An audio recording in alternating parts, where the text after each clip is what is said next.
Ladies and gentlemen, friends and family, today I want to speak to your destiny. Not your emotions, not your friendships, not even your comfort zone. I came to speak to the seed of greatness buried inside of you. And the title of this message is simple but sobering. Cut them off. God will elevate you alone. Let me begin by declaring this truth. God never promotes a crowd. He promotes an individual. He speaks to a person. He separates a man. He isolates a woman. He calls one, not many, because your destiny is too critical to be a group project.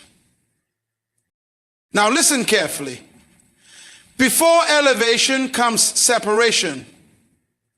You must leave in order to arrive.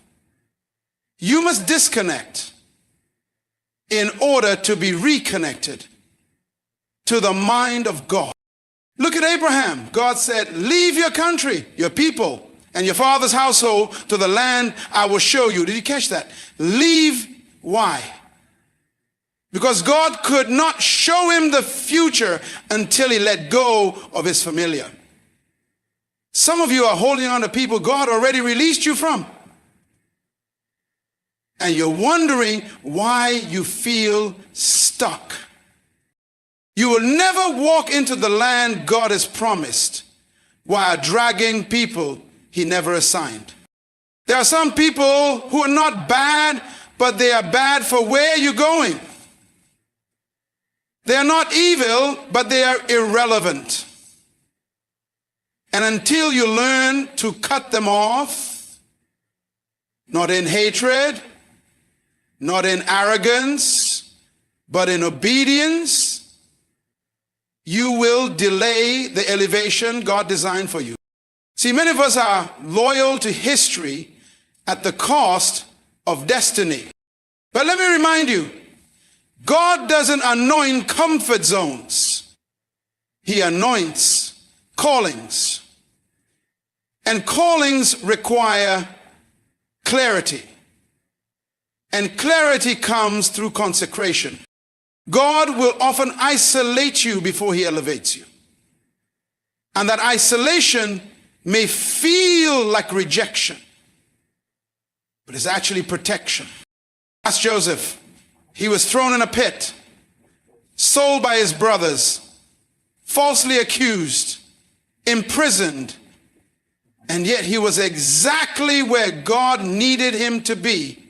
Why? Because God had to remove him from a dysfunctional environment to develop him into a deliverer. Joseph didn't rise because of his connections. He rose because of his calling. Hear me. There are some doors that will only open when you're alone. Not because God is trying to punish you, but because he's trying to prove you. Elevation is not given. It's earned through testing, separation, and surrender. You must be willing to walk alone, cry alone, pray alone, and rise alone. Because the weight of destiny is not designed for community consensus. It is tailored for divine confidence. And don't worry, those who left you, those who betrayed you, those who misunderstood you, they were necessary. But they were never meant to stay. Jesus had to walk with Judas before he could sit at the right hand of the Father. But even Jesus said, what you must do, do quickly. He let Judas go because destiny demanded it. You will never wear the crown until you lay down the crown. My friend, elevation is coming, but it will not come with company. God is not calling you to be popular. He is calling you to be purposeful. So cut them off, not with bitterness, but with boldness. Cut them off. not because they are beneath you, but because they are not assigned to your future. And when you do, God will elevate you alone. Because the anointing always falls in isolation before it is revealed in public. May you have the courage to let go so that heaven can release what you were born to carry. Separation precedes elevation. This is not just a principle, it is a pattern, a divine strategy seen all throughout Scripture and echoed in the lives of those who walk in purpose. Before God lifts you up, He first pulls you away. He detaches you from the familiar, from the crowd, from the noise, from everything that would keep you dependent on others instead of dependent on Him. Separation is not punishment, it is preparation. It's God's way of saying, what I'm about to do in your life cannot be done with everyone around you. I need to isolate you to incubate what I've placed inside of you. And God has a unique assignment for you. He does not begin with promotion. He begins with pruning. He cuts back. He removes. He hides you, because exposure without preparation is dangerous. And many people want the stage, but they don't want the separation. They want the reward, but they resist the refinement. But God will not elevate anyone who is not first processed in private. Look at Moses. Before he could lead Israel, he spent 40 years in the wilderness tending sheep, separated from Pharaoh's palace, from prestige, from identity. God stripped him of what he thought qualified him so that he could become who God had actually called him to be.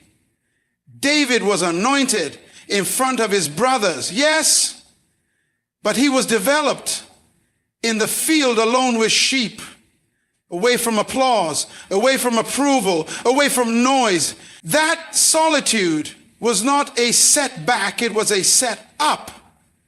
It was in the field that he learned how to kill the lion and the bear. It was in the field he learned how to worship, how to hear God, how to fight battles in silence. Separation forces you to confront yourself. When no one is cheering, no one is clapping, and no one is calling, you discover who you really are. You learn to hear God without filters. You stop leaning on people for validation and start leaning on God for direction. It is in that space where you feel hidden, forgotten, even misunderstood, that God is doing His deepest work. But hear this clearly. The same God who calls you out is the God who will lift you up. Separation is never the end. It is the beginning of elevation. When God isolates you, He is preparing to introduce you. He is building a foundation that no storm can shake. He is removing relationships that will corrupt your calling. He is stripping away voices that will drown out His. And when the time is right, when the character is forged, when the heart is purified, when the vision is clear, then and only then will He elevate you to the place He promised. You don't need everyone's support when you have God's strategy. So if you're in a season of isolation, don't resist it. Embrace it. Let it do its work. Because before God gives you the platform, He builds you in private. Before you are revealed, you must be refined. Before elevation, there must be separation. Not everyone can go where God is taking you. As difficult as it may be to accept, this is a truth that every person of destiny must come to terms with. The path God has laid out for your life is not a public highway. It is a narrow road. It is a road designed with divine precision, one that often requires shedding the weight of unnecessary relationships, misplaced loyalties, and emotional attachments that no longer serve your assignment. Some people were meant to be part of your journey, but not part of your destination. There are those who were essential in one season, but become a hindrance in the next. Doesn't mean they're bad people. It simply means their role in your life was temporary. God is a God of purpose, and He assigns people according to seasons. When the season changes, so must the circle. If you try to take everyone with you into a place God reserved for you alone, you risk compromising the very promise He gave you. You risk compromising the very promise He gave you. It's not about being better than others. It's about being obedient to the blueprint God has for your life. Jesus had 12 disciples, but He only took 3 to the mountain of transfiguration. And when He went to the cross, even the 3 could not go. There are places in your spiritual development, in your calling, in your elevation, where no one else is allowed. There are certain revelations God will give you that can't be shared prematurely because others may not have the capacity to understand or steward what God is showing you. Sure or not, what is sacred to you may be common to them. And that's a risk you can't afford when your future is on the line. Trying to drag people into a season they were never prepared for will only create unnecessary weight. They won't understand your discipline, your sacrifice, your urgency, or your boundaries. And if you're not careful, you'll start compromising your values just to maintain company. You'll begin shrinking your vision to keep people comfortable. But vision must never be negotiated for companionship. Assignment must never bow to attachment. God is calling you higher. And elevation demands separation. He's calling you into spaces of clarity, focus, and refinement. Not everyone has the stamina to climb with you. Some were content with the valley while you were built for the mountain. And if you keep waiting for them to catch up, you'll end up stuck between obedience and sentiment, between purpose and people. But destiny does not wait on permission. It requires movement, even if that means moving alone. And God starts to show you glimpses of where He's taken you. It's not to impress others. It's to prepare you. Some people won't celebrate you when you begin to shift. They'll accuse you of changing, of being distant, of thinking you're better. But the truth is, you're not changing to impress. You're transforming to obey. You're not leaving them behind out of pride. You're stepping forward out of purpose. And understand this, those who are truly assigned to your life will grow with you. You won't need to force them. They will evolve naturally. But for those who can't or won't grow, let them go in peace. Release them with love. You're not abandoning them. You're aligning with God. Because where He's taking you requires a version of you they may not recognize. And if they can't honor the calling, they can't stay for the elevation. So don't apologize for moving forward. Don't apologize for obeying the whisper of God. Not everyone can go where God is taking you. And that's how you know the place He's taking you is sacred. Clinging to the wrong people can delay destiny. Sometimes it's not the devil that's holding you back. It's your refusal to let go of the people God has already removed His hand from. There are individuals who were part of your past but have no role in your future.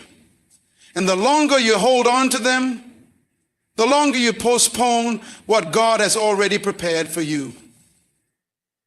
Destiny has a pace. It moves according to divine timing. And when you're yoked to someone who isn't aligned with God's direction for your life, it creates drag. It creates friction. It causes delay. You can't walk into a new season while dragging the baggage of old alliances. There are people who are emotionally comfortable but spiritually costly. They feed your history but they starve your future. They agree with your brokenness but resist your healing. And if you're not careful, their presence becomes a stronghold, a false sense of loyalty that God never required of you. Sometimes the greatest test of obedience is not leaving sin, but leaving company that feels safe. In the Bible, Lot's wife looked back, not because of the city, but because of a tie she had within it. She couldn't let go. And her inability to release the past caused her to forfeit her future. That's what happens when we cling to people who are not assigned to our next level. We become stuck in a moment that God has already moved on from. You cannot carry divine purpose and dead weight at the same time. Some people were only meant to be passengers for part of the journey. They came to teach you something, to show you something, to expose something. But once that lesson is learned, their time is up.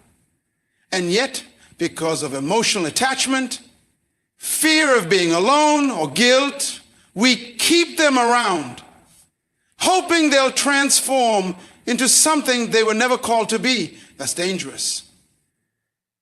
Because delayed obedience becomes disobedience, and prolonged disobedience leads to wasted years. When you cling to the wrong people, your discernment becomes clouded. You stop hearing God clearly because you're filtering his voice through the opinions of others. You start hesitating on divine instructions because you worry about reactions instead of obedience. And slowly the fire of your calling dims, not because you weren't chosen, but because you refused to choose correctly. Destiny requires courage. Courage to let go of what's familiar. Courage to walk alone if necessary. Courage to trust that what God has ahead of you is better than what you're afraid to leave behind. Clinging to the wrong people creates delays, detours, and distractions. It attaches you to cycles that God broke off long ago. And it keeps you small when you were called to expand. God is trying to accelerate you, but you're anchored to people who don't see what you see, who don't hear what you hear, who don't believe like you believe. And no matter how much potential you carry, as long as you're tied to those who are out of alignment with your purpose, your destiny will always be under pressure. Letting go isn't cruelty. It's clarity. It's the decision to choose calling over comfort, obedience over opinion, and purpose over people-pleasing.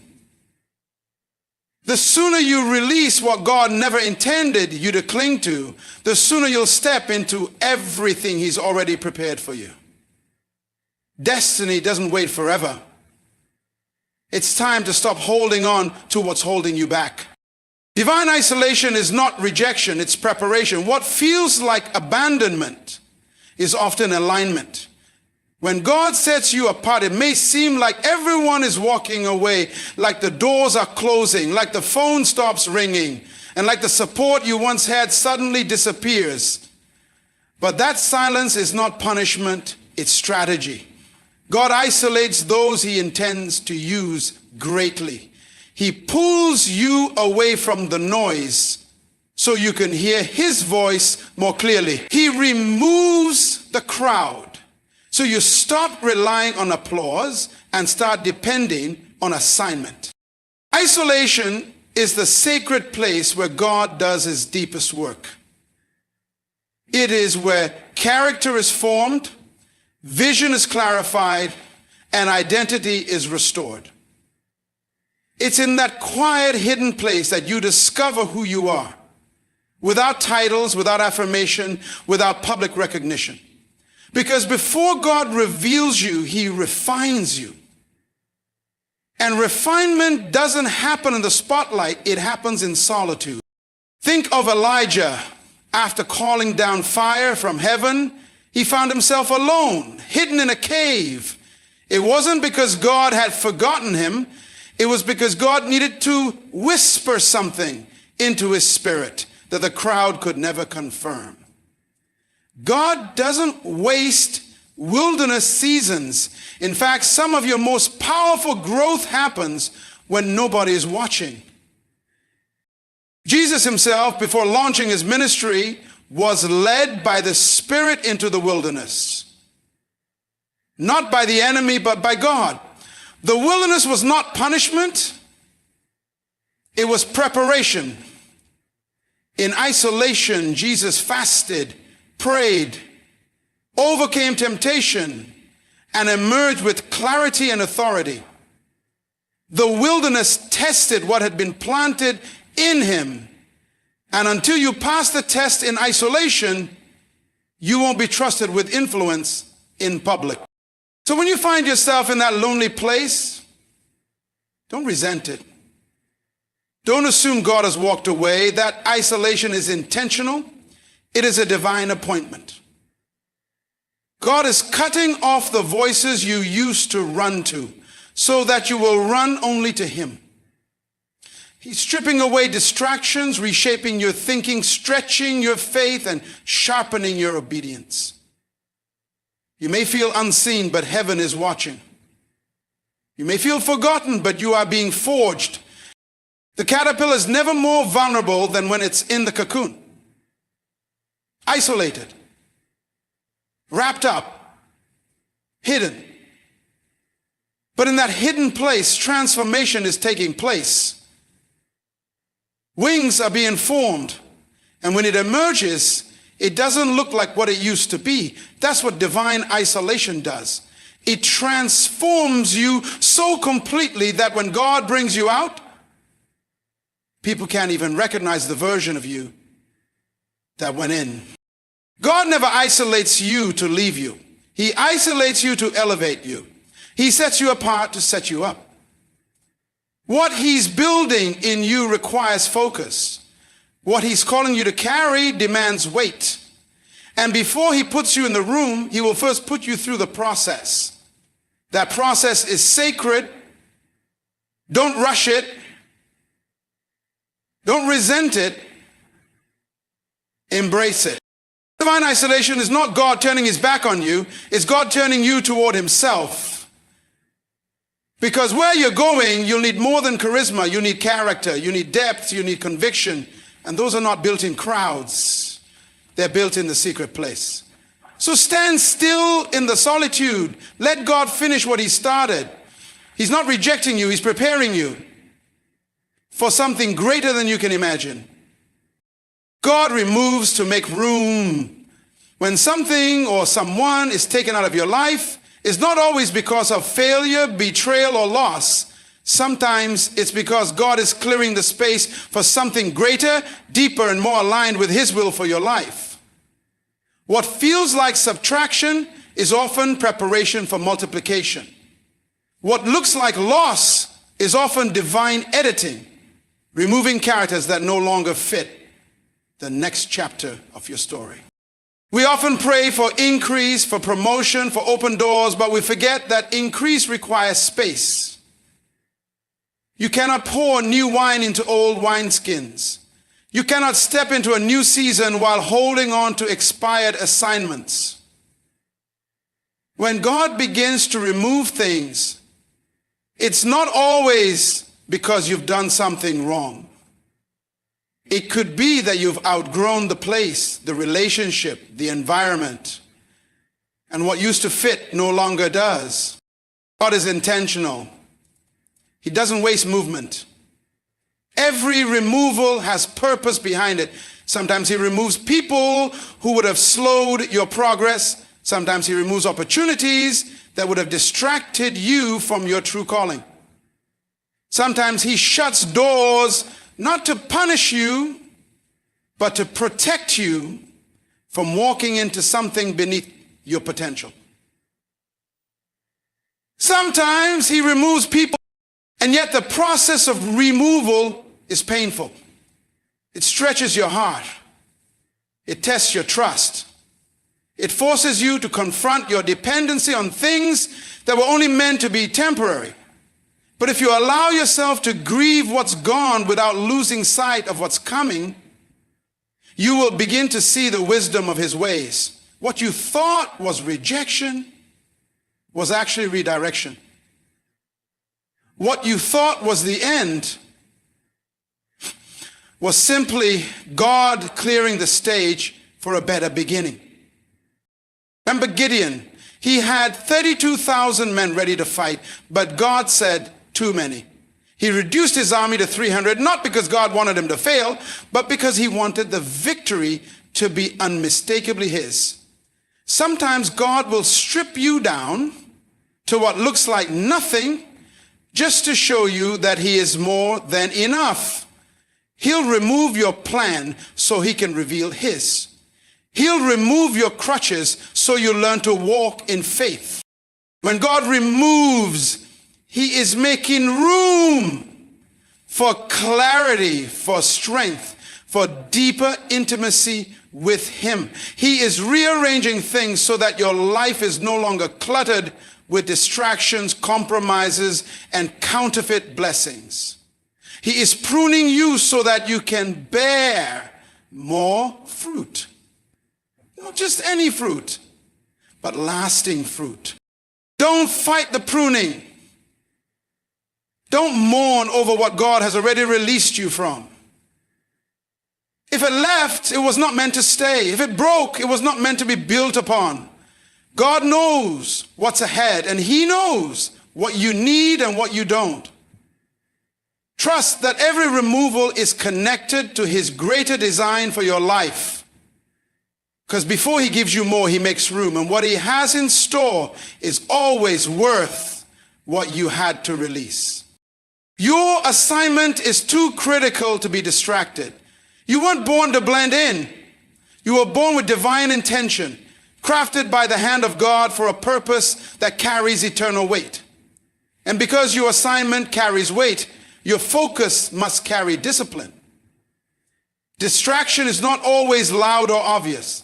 Sometimes it's subtle. Sometimes it comes dressed as good opportunities, familiar relationships, comfortable routines, or even well-meaning voices. But anything that pulls you away from what God has called you to do is a threat to your destiny, no matter how harmless it seems. The enemy doesn't always destroy purpose with destruction. Often he simply delays it with distraction. If he can get you to disobey, he'll get you to detour.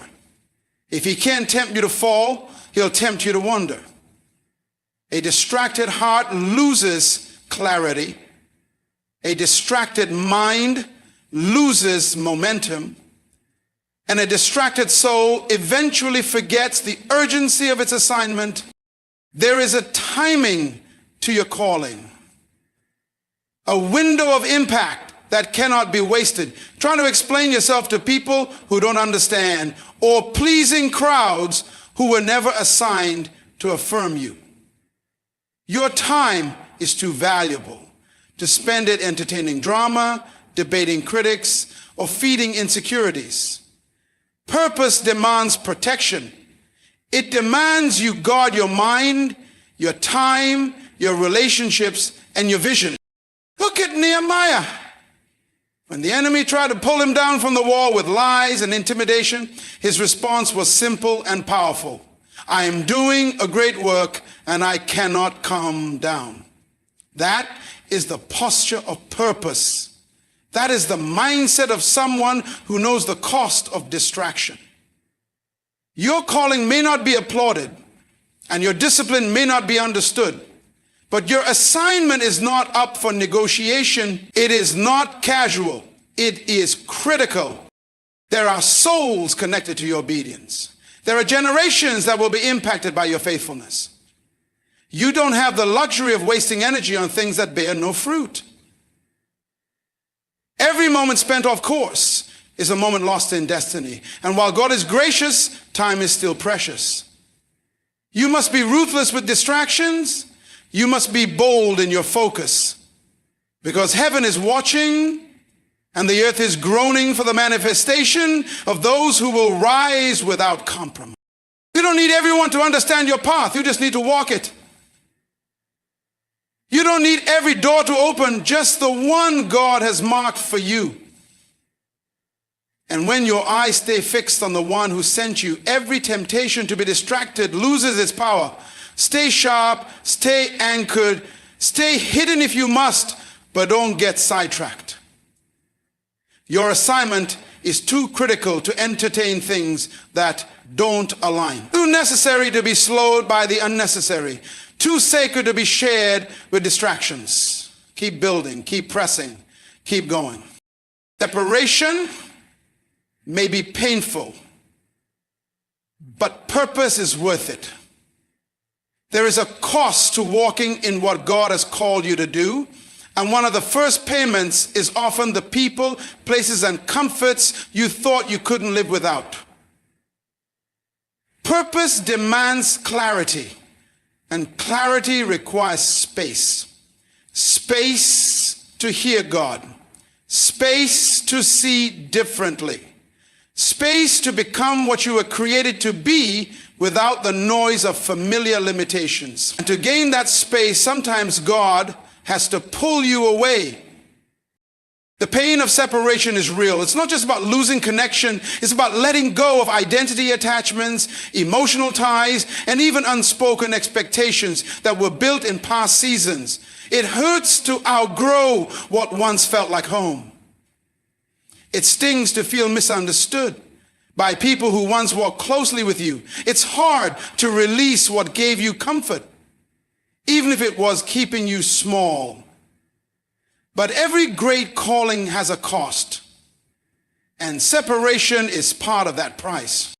Abraham had to leave his father's house with no map, only a word from God. Joseph was betrayed by his brothers and thrown into a pit before his dream could come to pass. Ruth had to walk away from everything familiar to step into a new lineage. Jesus himself often withdrew from the crowds and ultimately was separated from even his closest friends as he fulfilled his purpose on the cross. Separation has always been a marker of divine movement. Purpose doesn't unfold in comfort zones. It stretches you. It exposes you to moments of loneliness so you can become intimate with the voice of God. It strips you of dependency on affirmation. So your confidence is rooted in calling, not in company. It's in the place of separation that you're refined, tested, and prepared. What God does in you during those silent seasons becomes the foundation for the impact you'll make later. You may not understand why certain people walked away. You may not know why doors suddenly shut. You may be questioning why your path feels narrow while others seem to walk freely. But purpose is not about popularity. It's about precision. God removes what cannot go with you, not because he's cruel, but because he's intentional. What you feel as pain, he sees as protection.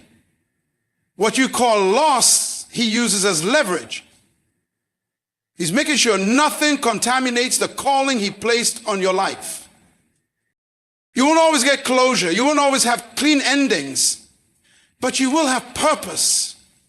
And on the other side of the pain is a version of you that is stronger, clearer, wiser, and more in tune with heaven's direction. Separation may break your heart, but it won't break your destiny. In fact, it's often the very thing that unlocks it. You don't have to enjoy the process, but you do have to trust it. Because God never wastes the pain of separation. He uses it to carve out the path of your purpose. And when you see what he was preparing you for, the price you pay to walk away won't even compare to the glory he reveals through your life. God elevates individuals before he uses them to elevate others. before he places you in a position to impact, influence, or lead, he first takes you through a process of refinement and transformation. God doesn't promote based on talent alone. He promotes based on capacity, obedience, and surrender. You cannot pour into others what has not first been developed within you. The oil that flows in public must be crushed in private. The weight of leadership, influence, or calling requires internal stability that only comes through personal elevation. Eventually, positions of power will be empty, and the best leaders. Before Joseph became governor of Egypt, he was processed through betrayal, slavery, false accusation, and prison. Each of those stages wasn't punishment, they were preparation. God was not just setting Joseph up to lead a nation. He was preparing him to carry wisdom, discernment, humility, and integrity under pressure. By the time he stood before Pharaoh, Joseph was not a boy with a dream. He was a man with divine authority, able to handle the very people who had once mishandled him. Elevation is not about platforms. It's about posture. It's about being raised in your thinking, matured in your spirit, and anchored in your identity so that when God does entrust you with people, resources, and influence, you steward it well. He elevates you privately before he reveals you publicly.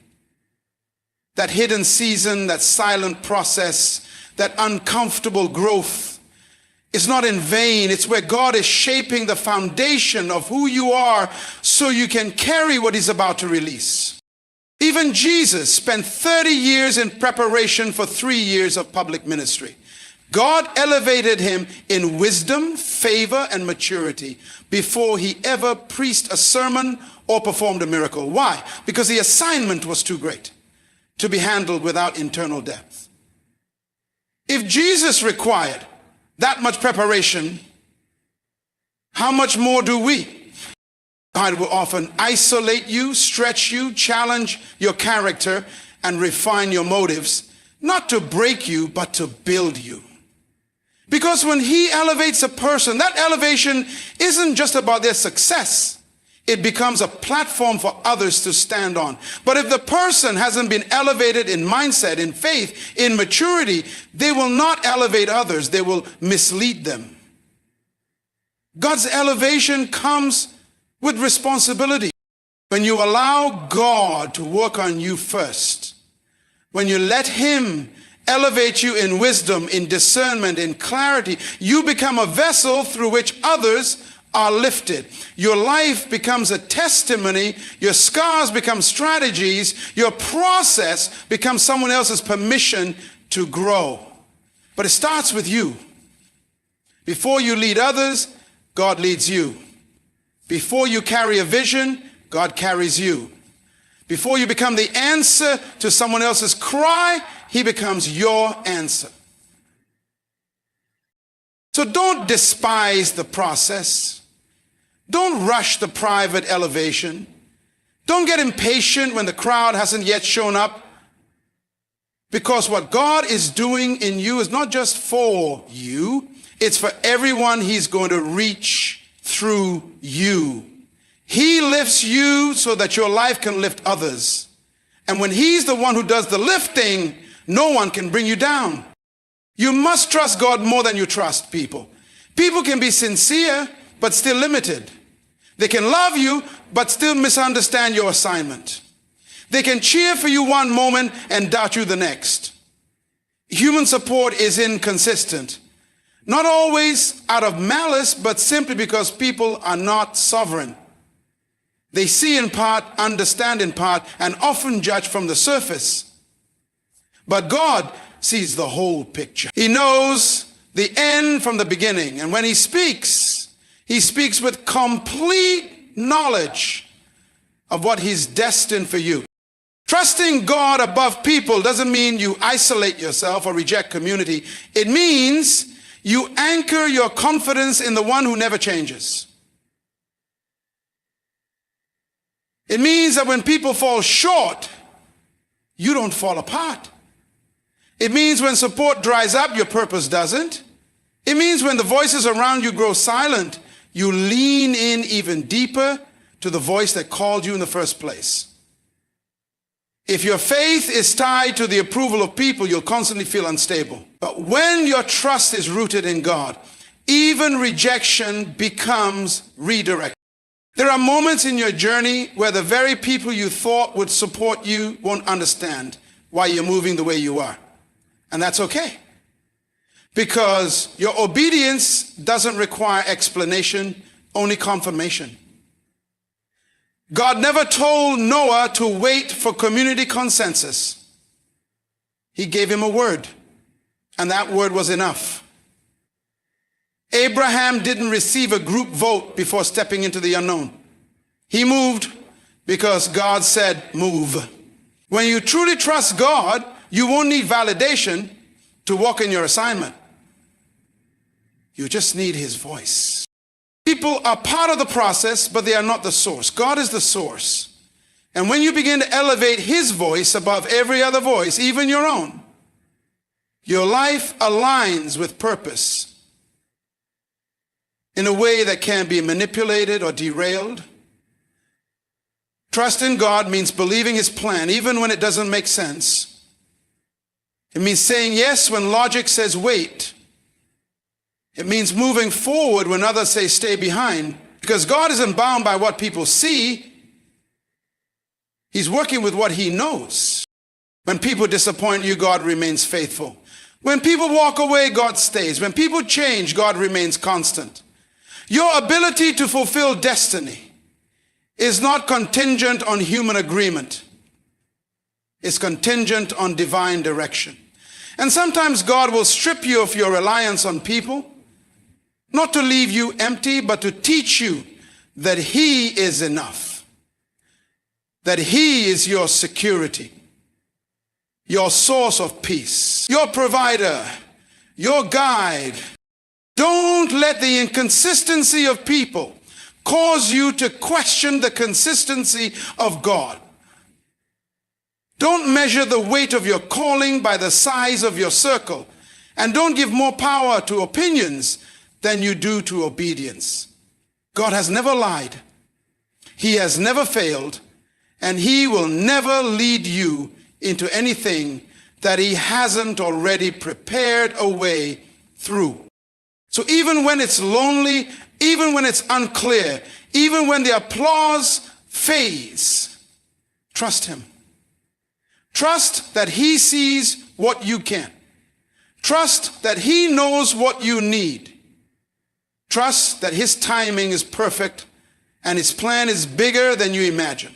Because at the end of the day, people may support you, but only God can sustain you. The right environment fuels growth. Just like a seed needs the right soil, light, and conditions to reach its full potential, so do you. No matter how gifted, anointed, or called you are, if you remain planted in the wrong atmosphere, where you're constantly drained, doubted, or dishonored, you will struggle to grow.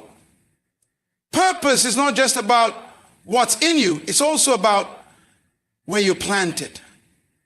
Because potential means nothing without the right environment to unlock it. God often calls people to shift environments, not because the old place was evil, but because it became too small. Growth demands space, challenge, and nourishment.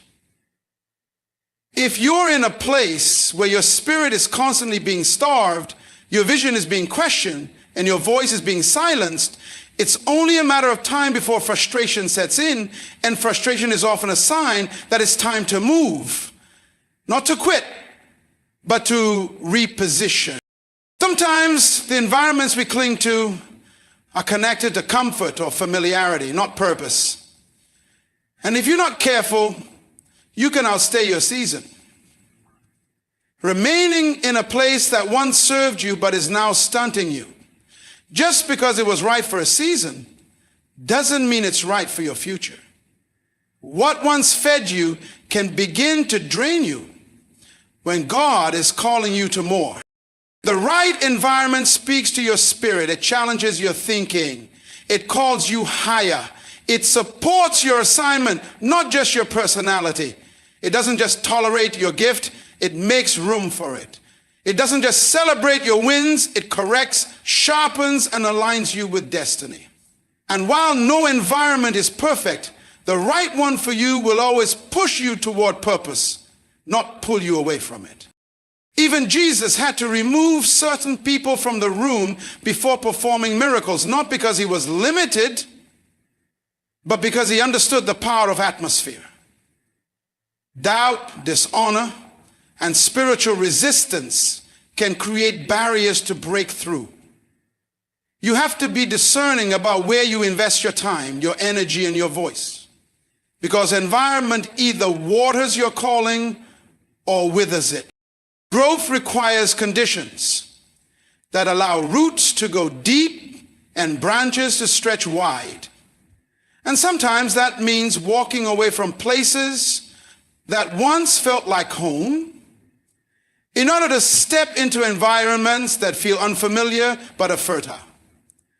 You were never called to remain buried. You were called to rise. But you can rise in places that were designed to keep you small. Pay attention to the fruit in your life. If your joy is shrinking, if your clarity is fading, if your passion is dimming, ask yourself, is this the right environment for the person I'm becoming? God's not just calling you to survive, he's calling you to flourish. And flourishing is always tied to being rightly planted. When you find that place where your spirit is fed, your gift is respected, your faith is stretched, and your identity is affirmed, growth becomes inevitable. So hear this. When God calls you higher, he's not asking for your permission. He's requiring your obedience. The places, people, and patterns that once carried you may no longer be equipped to sustain you in the next season. And though it may hurt to separate, though it may sting to be misunderstood, your destiny demands it. You cannot fulfill a heavenly calling with earthly attachments weighing you down. Division. You must trust God more than your comfort, more than your emotions, and certainly more than the opinions of others. This is your moment to release the unnecessary, to cut off what no longer aligns, and to stand in faith as God elevates you, alone if necessary. Because true elevation is never about popularity. It's about alignment with purpose. You weren't designed to fit in. You were chosen to break through. And sometimes God has to isolate you before he launches you. Sometimes he strips everything familiar so all that remains is him. And that's where power begins. Don't fear the separation. Don't mourn the pruning. Rejoice that God saw something in you worth refining. You are not being rejected. You are being resurrected. And where he's taking you, not everyone can follow. Let them go, cut it off, walk forward. Because when God is all you have, you'll realize he's all you need. And he's more than enough to take you into your next, fully elevated, fully equipped, and completely unstoppable.